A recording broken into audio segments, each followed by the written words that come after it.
রাষ্ট্রীয় অতিথি ভবন যমুনায় রাজনৈতিক দলগুলোর সাথে দুপুর থেকেই সংলাপ করছেন প্রধান উপদেষ্টা। বাম গণতান্ত্রিক জোটের সাথে আলোচনা শেষ হওয়ার পর রাজনৈতিক নেতারা সেখানে বক্তব্য রাখছেন। সরাসরি চলে যাচ্ছি সেখানে।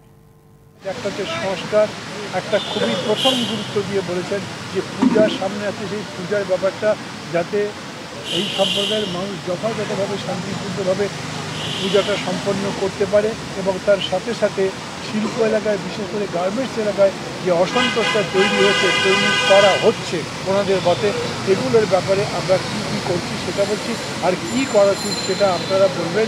আমরা আপনাদের সর্বাত্মক সহযোগিতা চাই, বিশেষ করে পূজা যে সামনে আছে সেটাকে কেন্দ্র করে। আমাদের পক্ষ থেকে সবাই কথা বলেছে, আমি যাদের যাদের নাম বললাম, এবং তারা আলাদা আলাদা করে পরামর্শ দিয়েছেন। প্রথমত পূজার ব্যাপারে খুব স্পষ্ট করে আমরা কয়েকটা কথা বলেছি।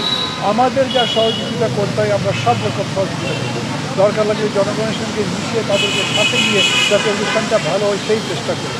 কিন্তু একই সঙ্গে সরকারকে প্রোঅ্যাক্টিভ হতে হবে, যাতে তার অ্যাডমিনিস্ট্রেশন, পার্টিকুলারলি জেলা প্রতিনিধি আছেন, জেলা প্রশাসক, থানার ওসি কিংবা টিএনও, যারা যারা দায়িত্বে আছেন, তারা যাতে সরাসরি জবাবদিহিমূলক একটা প্রতিক্রিয়ার মধ্যে আসেন।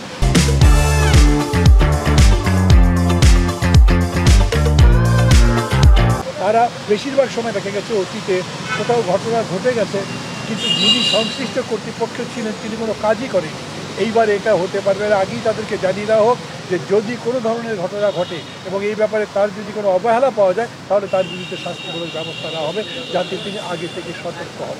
এটা প্রধান উপদেষ্টা সহ যারা ছিলেন তারা সবাই একমত হয়েছেন, সেরকম করে বলবেন। এবং আমরাও আমাদের পক্ষ থেকে বলছি, আমরা সর্বাত্মকভাবে অন্যান্য রাজনৈতিক দলগুলোকে সাথে নিয়ে আপনারাও চেষ্টা করেন যেরকম করে সহযোগিতা করে এটা করা যায় সেটা করা যাবে। প্রায় একই রকম কথা আমরা গার্মেন্টস শিল্প সম্পর্কেও বলেছি, এবং সেইখানে যেই ধরনের ঘটনা ঘটেছে পার্টিকুলারলি একটা উদ্বেগ প্রকাশ করা হয়েছে আমাদের পক্ষ থেকে, যে গার্মেন্টস একটা হয়েছে কি কিউমিউলেটিভ ইফেক্ট হচ্ছে, একটা ঘটনা একটা ফ্যাক্টরিতে ঘটছে, 3টে ফ্যাক্টরি যোগ দিচ্ছে, 3টে ফ্যাক্টরি ভেতর পাচ্ছে না, তারা আরও 3টে ফ্যাক্টরিকে সাথে আসছে।